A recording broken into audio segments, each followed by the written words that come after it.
Me llamo Marta, tengo 37 años, y si algo aprendí en los últimos 5 es a no esperar que las cosas cambien por sí solas. Trabajo en un depósito de logística en las afueras de la ciudad, organizo papeles, controlo entradas y salidas, ayudo cuando hace falta.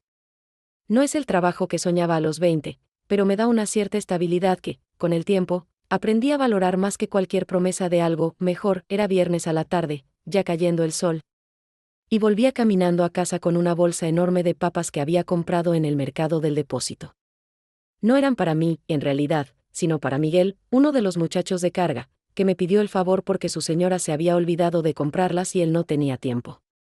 Son esos pequeños favores que una se acostumbra a hacer cuando trabaja con gente durante años y ya no todo se mide en funciones o cargos. Volvía despacio, cansada, y justo al doblar la esquina de siempre, me llamó la atención una figura sentada en las escaleras del edificio de al lado. Me tomó medio segundo reconocerlo, y en ese instante el cuerpo me respondió con un silencio raro, de esos que te dejan quieta en mitad de la vereda. Era Santiago, el hijo de Raquel. Lo conocí cuando tenía 12 o 13 años, con las rodillas siempre raspadas, una camiseta del Milan sucia y un perro tuerto que no se le despegaba.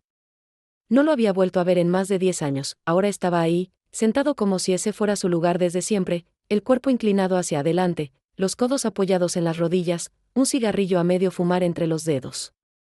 El pelo más largo, una barba crecida sin ganas, y la mirada fija en nada. Más alto, más flaco de lo que una espera, con esa expresión cansada que no se puede inventar. Al principio no dijimos nada. Pero cuando me vio con la bolsa de papas, se levantó sin preguntar y me la sacó de las manos como si fuera obvio que iba a ayudar. ¿Estás viviendo acá de nuevo?, le pregunté ya en el pasillo, mientras él cargaba la bolsa como si no pesara. Por ahora sí. En lo de mi vieja. Me estoy tomando un descanso de Lisboa, dijo sin mirarme del todo, como si la explicación no hiciera falta o no alcanzara. No dije nada más. Lo dejé pasar conmigo hasta la cocina, donde apoyó la bolsa al lado del bajo mesada. Miró alrededor con una curiosidad callada, como queriendo recordar algo que nunca vio. No se sentó. No preguntó por nadie. Tampoco por mí. Solo estábamos ahí, compartiendo un momento que no tenía ningún plan. Gracias, le dije, no por cortesía, sino porque de verdad lo sentía. Si necesitas una mano con algo más, avisa, dijo, como quien no quiere comprometerse pero tampoco alejarse del todo, y se fue. Cerró la puerta con cuidado, sin hacer ruido. No sé por qué, pero me quedé un rato largo parada frente al fregadero, mirando el lugar donde había estado. No era que me hubiera quedado con ganas de hablar más, ni que sintiera algo muy definido. Era solo esa presencia inesperada que te deja el cuerpo un poco distinto.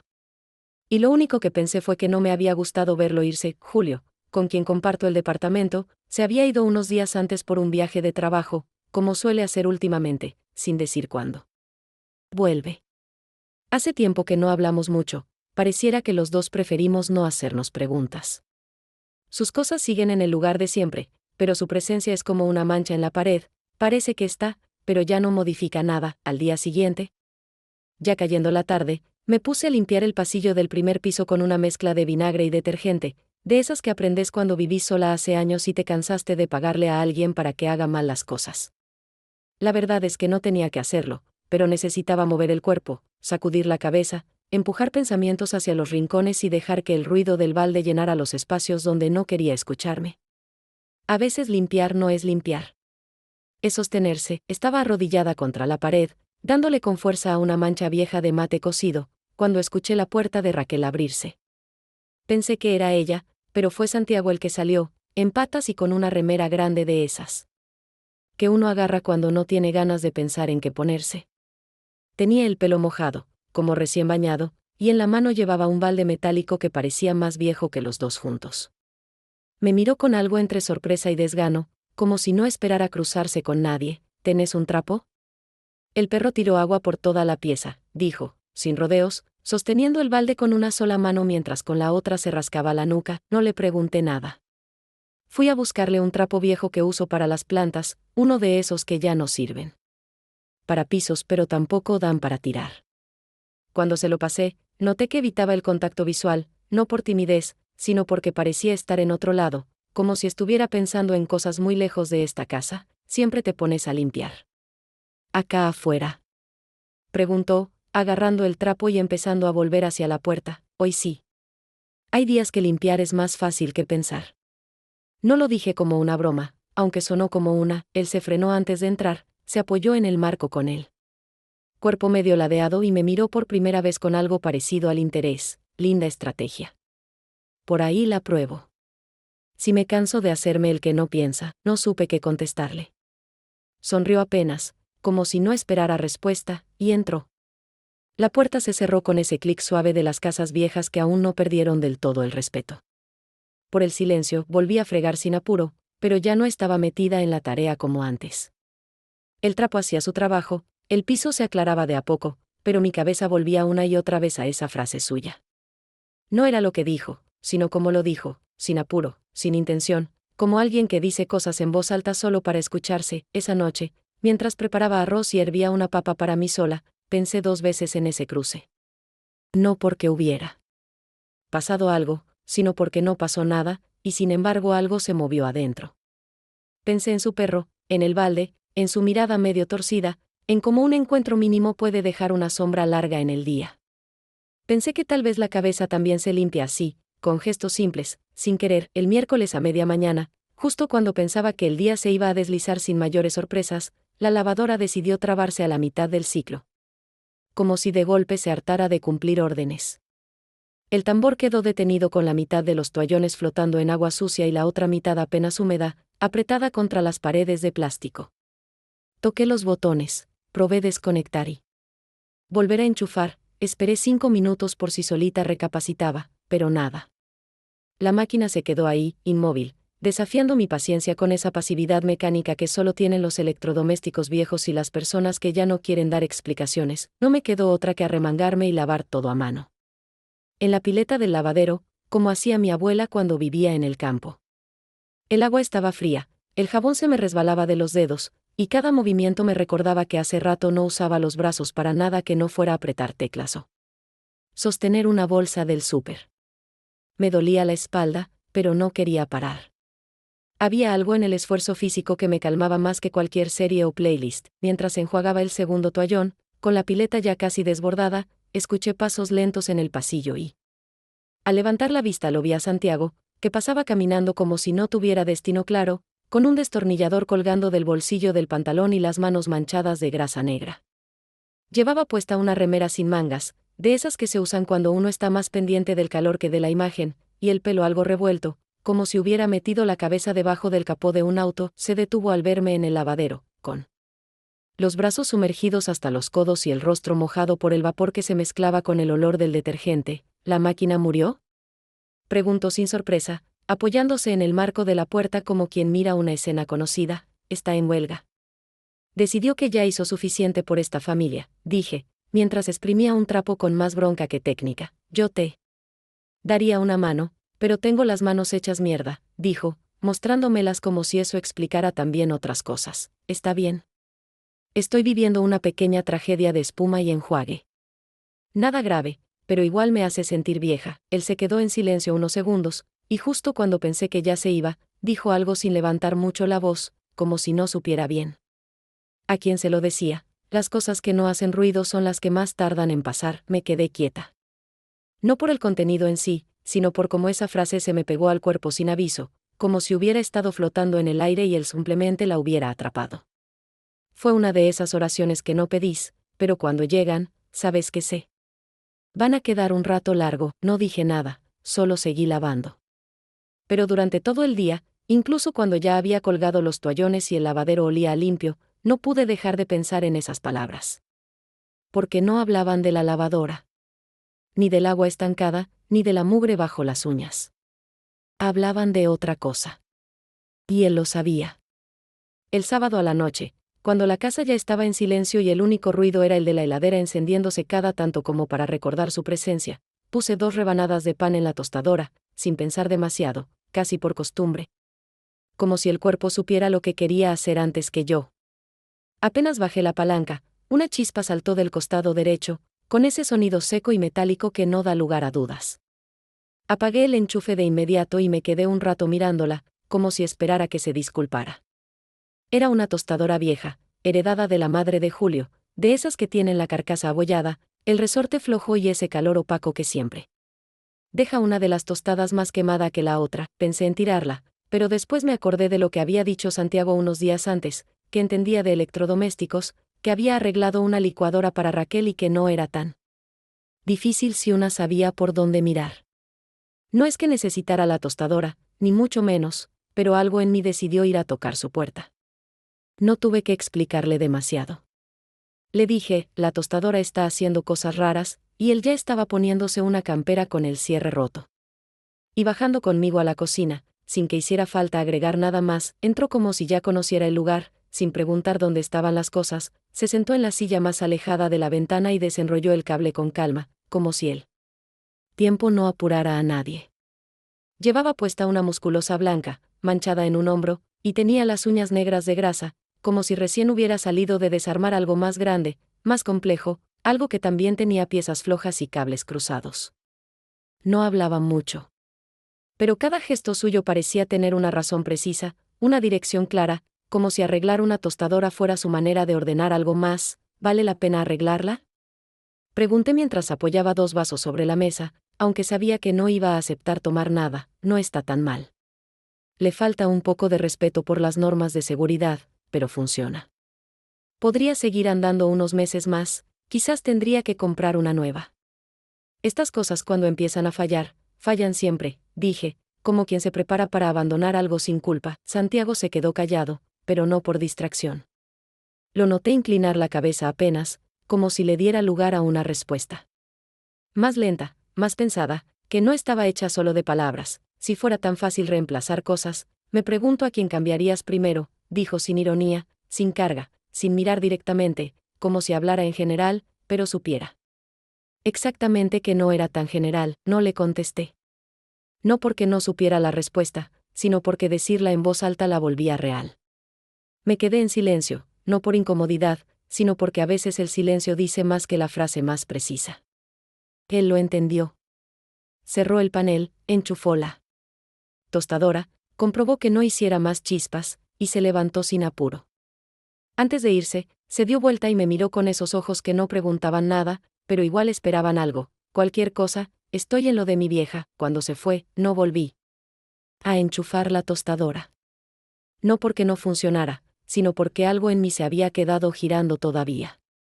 Algo que no tenía resorte ni carcasa, pero también soltaba chispas cuando menos lo esperaba. El domingo por la mañana, antes de que el sol terminara de acomodarse entre los edificios, puse agua a calentar y preparé una taza de té como quien ejecuta un movimiento aprendido sin cuestionarlo. No era un gesto planeado ni cargado de intención, pero tampoco era completamente casual. Elegí una de las tazas viejas, de esas que ya tienen la cerámica fina en el borde y una pequeña línea de rajadura que apenas se nota si no estás prestando atención, y la dejé sobre la mesa, frente a la otra silla, sin anotación, sin notas, sin expectativas declaradas. No sabía si Santiago iba a aparecer. Tampoco sabía si yo quería que apareciera o si lo que quería era solo esa posibilidad de que algo sucediera. En la cocina se sentía un aire quieto, con olor a tostadas viejas y detergente reseco. La taza esperó toda la mañana, y después toda la tarde. El té se fue enfriando despacio, hasta quedar tibio, luego frío, luego apenas una mezcla de agua y algo que una vez fue sabor. La taza siguió ahí, sin que yo la tocara, como si al moverla estuviera aceptando que nadie iba a sentarse. El lunes, al cruzarlo en la entrada del edificio, él venía con la capucha puesta, los auriculares colgando del cuello y una mirada un poco más lejos que de costumbre. Lo saludé con un gesto casi imperceptible, y él se frenó a un paso de mí, sin sacar las manos de los bolsillos. Tu taza se quedó esperándote, dije sin intención de sonar seria, pero sin tono de broma. Tampoco. Él me miró un segundo, midiendo lo que quería contestar. La dejaste para mí y no la tiré. Es distinto, respondí, sintiendo que esa frase decía bastante más de lo que había pensado cuando la pronuncié. No está mal, dijo él, y no sonrió, pero sus palabras tenían una suavidad que antes no hablamos más. Apenas un silencio. Entre nosotros, diferente al de antes. Uno que no pesaba ni raspaba, sino que se quedaba ahí, cómodo, como si ambos hubiéramos entendido que ya no hacía falta llenar los huecos con frases. Desde ese día, las conversaciones fueron más escasas. Pero los silencios empezaron a tomar forma. Ya no eran vacíos incómodos, ni pausas forzadas, eran presencias compartidas, como cuando dos personas miran por la misma ventana y no sienten la necesidad de comentar lo que ven. Algo en el ritmo entre nosotros cambió, pero no sabría decir qué fue lo que se movió primero, si la manera de esperarnos o la de no buscarnos tanto. Solo sabía que después de ese cruce, cuando llegaba a casa y me sentaba sola, ya no era exactamente la misma soledad de antes. El domingo siguiente, con Julio fuera de la ciudad por un envío inesperado, esos que aparecen de golpe y él acepta sin preguntar demasiado. Me desperté temprano y salí al patio a limpiar el grifo del fondo, ese que goteaba de vez en cuando y que nadie usaba pero que, por alguna razón, nunca se terminaba de arreglar. El aire estaba fresco todavía, y el sol apenas asomaba por encima de los techos bajos, proyectando sombras largas que hacían que todo pareciera más quieto de lo normal. Me arrodillé frente al caño con un trapo, una esponja vieja y un balde con agua caliente, y me puse a frotar sin apuro, como si el óxido respondiera mejor a la paciencia que a la fuerza. Lo escuché antes de verlo.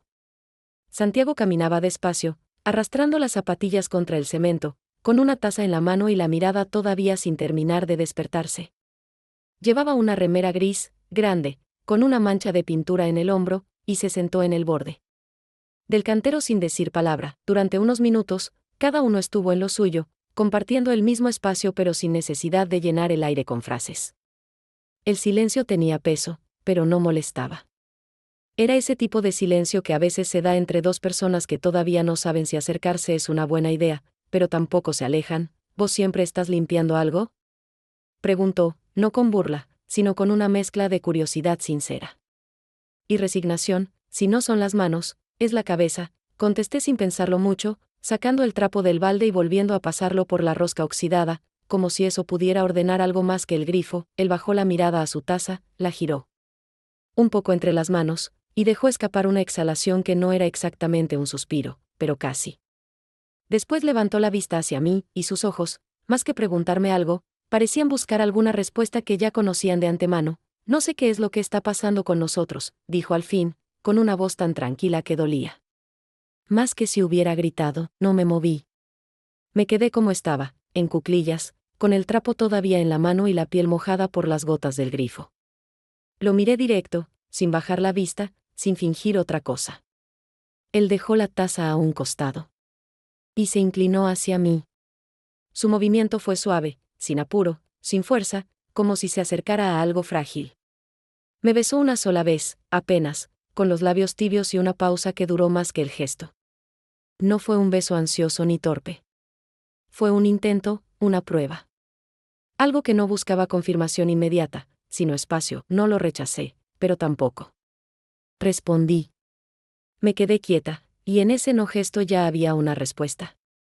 Él lo entendió, porque retrocedió sin dramatismo, recogió su taza y volvió a sentarse, esta vez con la espalda apoyada en la pared, mirando el cielo como si ahí estuviera el mapa de algo que ninguno de los dos sabía leer. Terminamos la mañana sin más palabras. Él se quedó un rato largo ahí, mientras yo seguía limpiando un grifo que ya estaba limpio. No hacía falta que dijéramos nada. Ambos sabíamos que algo se había movido, aunque todavía no sabíamos hacia dónde. Julio volvió un martes al mediodía sin mandar mensaje, sin aviso previo, como si hubiera decidido aparecer simplemente porque el aire de la ruta ya no le gustaba o porque había terminado antes el encargo.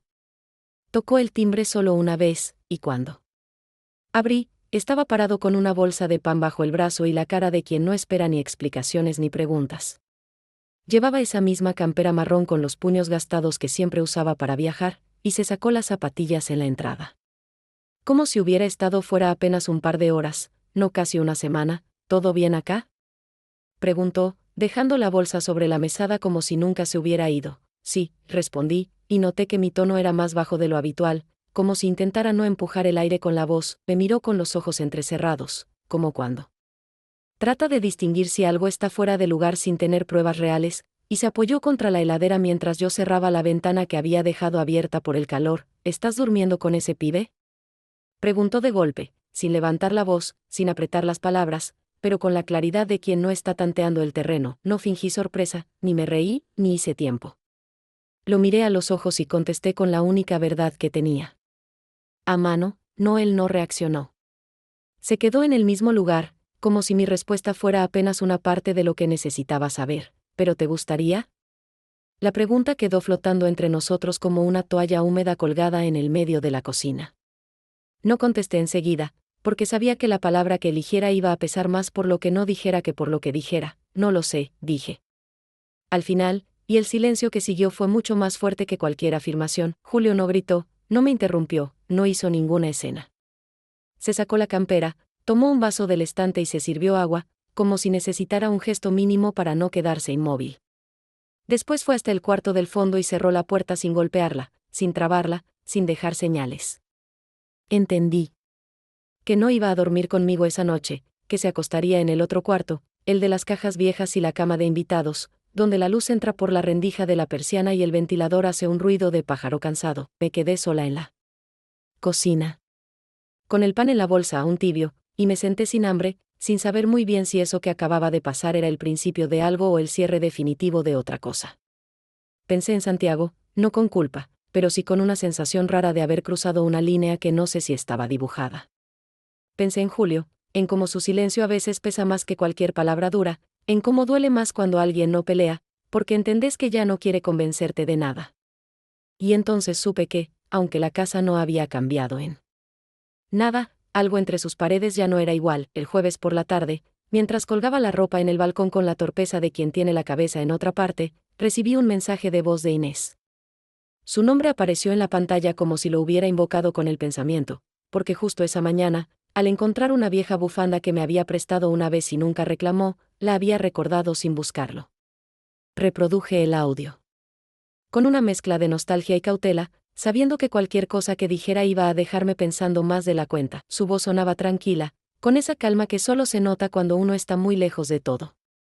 Me contó que iba a quedarse en Punta del Este todo el verano, que el trabajo remoto le permitía estirarse unos meses más, y que, aunque al principio le costó estar sola, ahora se sentía extrañamente bien.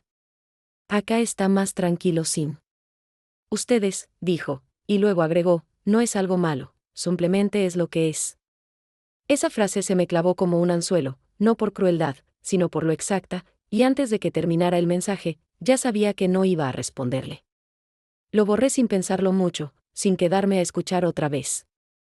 No quería repetir el eco. Esa noche, Santiago bajó a la cocina mientras yo secaba platos, con las mangas arremangadas y el pelo todavía húmedo de una ducha rápida. Llevaba puesta una remera limpia, pero arrugada, y traía consigo ese olor a taller, a tierra y a metal, que se le había vuelto una especie de firma. Apoyó el codo sobre la mesada y, sin demasiadas vueltas, dijo que estaba por irse. No ahora mismo, pero pronto. Un amigo en Trinidad está buscando gente, explicó, sin mirar directamente, con los ojos clavados en el piso como si ahí se jugara algo que él no podía controlar. Pensé que no aguantabas otra ruta, dije sin sarcasmo. Pero con algo de cansancio inevitable en la voz, no aguanto otro silencio, respondió él, tan rápido y claro que no hubo espacio para interpretar nada distinto. Durante un momento, ninguno de los dos se movió. La cocina parecía más chica que de costumbre, y el ruido del ventilador era lo único que sonaba. Él no explicó mucho más, no pidió opinión ni consejo, y yo no se lo ofrecí. Ya no estábamos en ese lugar. Éramos dos personas que compartieron un borde, pero nunca se tiraron del todo, no discutimos. No hubo una despedida formal. Él solo dijo que me avisaría cuando se iba exactamente, y después salió por la puerta con esa forma suya de irse. Sin mirar atrás, sin golpear, sin marcar territorio. Me quedé sola con los platos limpios, el aire tibio de la noche y una sensación agria que no sabía si era tristeza o alivio. Esa frase suya, no aguantó otro silencio, me quedó flotando. Como una alarma sin apagar. Porque yo también lo había sentido, ese silencio denso que se forma cuando nadie se anima a moverse primero, como si el miedo a romper algo fuera más fuerte que las ganas de seguir. Y por primera vez en mucho tiempo, sentí que quizás también yo estaba huyendo. Pero no de él, ni de Julio, ni de Inés. De lo que no me animaba a decir, el sábado, después de pasar casi una hora en el mercado peleando con señoras por las últimas mandarinas decentes y soportando la música enlatada que salía de los parlantes del techo, llegué a casa con las bolsas marcándome los dedos y un humor que ya no podía disimularse ni con una ducha larga. Dejé todo sobre la mesa sin orden, los duraznos rodando hacia una esquina, la merluza medio descongelada, el ajo desparramado como si el caos tuviera permiso para quedarse. Abrí la canilla, me lavé las manos con fuerza, y recién ahí sentí. El silencio, era ese tipo de silencio que no tiene espesor, pero pesa. No se escucha, pero se nota en cada rincón. Apreté los ojos por un segundo, tratando de sacudir la cabeza y volver a una especie de normalidad, pero todo seguía igual, la misma luz filtrándose por la ventana, el mismo ruido de la heladera funcionando, el mismo aire cargado de cosas que no se dicen. No fue hasta que me acerqué a cerrar la puerta del frente, esa costumbre que tengo de comprobar que esté bien trabada, incluso si no salí, que los vi. Las llaves. Estaban ahí, colgando del lado de afuera, solas, sin ningún llavero, sin nada que las distinguiera. El llavero de la guitarra azul que él usaba ya no estaba. Solo el metal frío, simple, funcional. Las reconocí enseguida, y esa ausencia de adorno fue lo que más me dolió. No hacía falta que me dejara una nota, ni que me avisara por mensaje. Esa imagen, las llaves puestas en la cerradura sin intención de recuperarlas, ya lo decía todo. Santiago se había ido sin despedirse. No hubo cruce de miradas en el pasillo, ni una última frase que pudiera repetirme después en la cabeza como una especie de consuelo. No dejó un gesto amable ni un portazo que justificara el enojo. Dejó lo justo, la prueba de que no volvería y el gesto de no hacer ruido al irse. Fue un tipo de respeto que dolía más que cualquier distancia. Me quedé un rato largo en el marco de la puerta, sin tocar las llaves, sin sacarlas de inmediato. Las miraba como si fueran algo vivo, como si al moverlas fuera a pasar algo. Pero no pasó nada. Solo el día avanzando, las bolsas esperando, y una sensación en el pecho que no tenía nombre, pero que se parecía demasiado a la certeza. No. Lloré. No me senté en el piso. No dije su nombre en voz alta. Solo me di vuelta, cerré la puerta despacio, y volví a la cocina. Puse los duraznos en la heladera, envolví la merluza en papel de diario, y pelé el ajo con movimientos mecánicos, como si en la rutina pudiera empujar hacia atrás ese vacío. Sabía que irse así era probablemente lo más honesto que podía haber hecho. También sabía que era exactamente lo que necesitaba para entender que lo que habíamos compartido, por más tenue y breve que fuera, había dejado algo que no se podía explicar. Y que ya no estaba. El lunes por la noche, cuando el sol ya se había escondido detrás de los edificios y las ventanas comenzaban a iluminarse una por una como si fueran ojos que se apagan lentamente, preparé la cena sin pensar demasiado. Mis movimientos eran automáticos, como si el cuerpo se dejara llevar por la costumbre. Corté cebolla, puse arroz a hervir, freí zapallito con ajo y albahaca. Al momento de servir, saqué 2 platos del estante sin notarlo. Los coloqué sobre la mesa con naturalidad, como si Julio estuviera por llegar con su paso tranquilo. Él solía preguntar si íbamos a comer en la cocina o en el balcón, pero nunca esperaba una respuesta concreta. Esa noche, sin embargo, ya sabía que Julio no iba a cenar en casa. Me lo había dicho por la mañana, mientras se paraba en la puerta con el bolso al hombro y los ojos todavía algo dormidos. Tenía una reunión en otra zona y pensaba volver tarde. Lo sabía desde temprano. Aún así, puse 2 platos. No fue un error. Tampoco fue un impulso. Fue esa forma en la que el cuerpo se acostumbra a compartir, incluso cuando está solo. Me quedé mirando los 2 platos servidos. Eran iguales. Estaban ordenados con cuidado. Me detuve ahí por varios minutos. No sentí tristeza, ni quise hacer drama. Pero algo en esa escena resultaba difícil de sostener. Me senté, sin tocar los cubiertos, y dejé que la mirada se perdiera en la botella de vidrio que hacía años usaba como florero. Estaba vacía. La tenía sobre una repisa. La luz de la lámpara se distorsionaba al pasar por el vidrio y parecía que todo lo que había alrededor debía verse menos claro. Pensé en Santiago. No fue un recuerdo preciso. Tampoco lo comparé con nadie. Ni siquiera lo sentí como una ausencia. Fue una idea que apareció sin intención. No trataba de entender nada. No me pregunté dónde estaba, ni si pensaba en mí. Solo pensé que había estado. Y algo de eso todavía flotaba en el aire, en la silla vacía, En el gesto repetido de poner 2 platos cuando ya no hacía falta hacerlo. También pensé en Julio. No con culpa. Lo pensé como se piensa en alguien que conoce tus rutinas, que entiende tus horarios, pero que no se entera de lo que no se dice. Y entonces pensé en mí. En esa versión mía que no se acomoda del todo con uno ni con otro. Que no busca grandes respuestas. Que solo quiere entender por qué algo tan simple como poner la mesa puede ser tan difícil de explicar. Esa noche cené sola, como muchas otras veces. Pero algo era distinto. Cada bocado tenía una parte de reconocimiento y otra de despedida. No sentía tristeza. Era una claridad serena. Guardé el segundo plato sin tocar. Lo cubrí con un repasador limpio y lo puse en la heladera. No porque creyera que alguien iba a comerlo después, sino porque no estaba lista para volver a dejar la mesa con un solo plato. En algún rincón, todavía seguía la costumbre de esperar lo que ya no vuelve. El miércoles, mientras acomodaba cajas en el lavadero del depósito y hacía equilibrio entre papeles mal impresos y productos de limpieza, una de las supervisoras me dio una lapicera nueva para firmar una entrega. Era liviana, de plástico común. La tapa azul se caía si no la apretabas bien. No tenía marca visible. No tenía peso especial. Tampoco un diseño llamativo. Aún así, al firmar con ella, sentí algo raro. Me detuve un instante. La letra con la que escribía mi nombre no me parecía del todo familiar.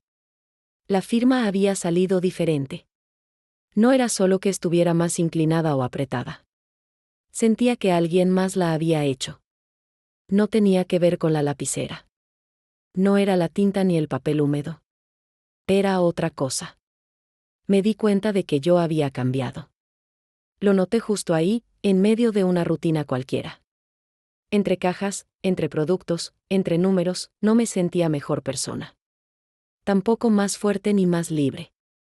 No había tenido una revelación. No era una versión iluminada de mí misma. Pero era otra. Esa diferencia se notaba. Se notaba en que esperaba menos de los demás. En que escuchaba más. En que ya no necesitaba hablar tanto para acompañar a alguien. También se notaba en el cuerpo.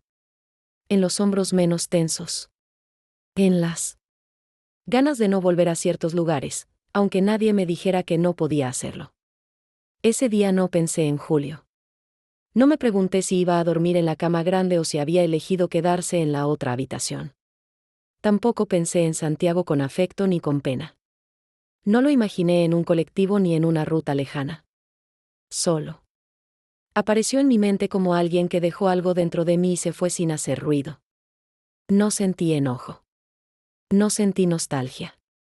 Solo hubo una pausa. Al salir del trabajo caminé despacio por la misma vereda de siempre. Esquivé los charcos como cada día. Saludé al kiosquero que nunca recuerda cómo me llamo.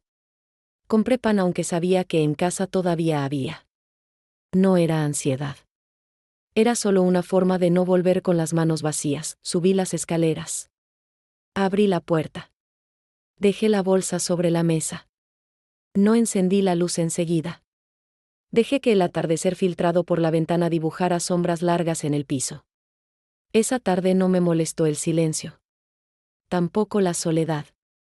No sentí necesidad de poner música ni de buscar distracciones. No me dolió que nadie preguntara cómo había sido mi día. Me senté en la silla de siempre. Puse los pies cruzados sobre otra. Respiré profundo. No era felicidad. Pero tampoco era tristeza. Era algo simple. Honesto. Era saber, sin tener que decirlo, que no quería volver atrás. Aunque lo que viniera después fuera otro día parecido a los anteriores.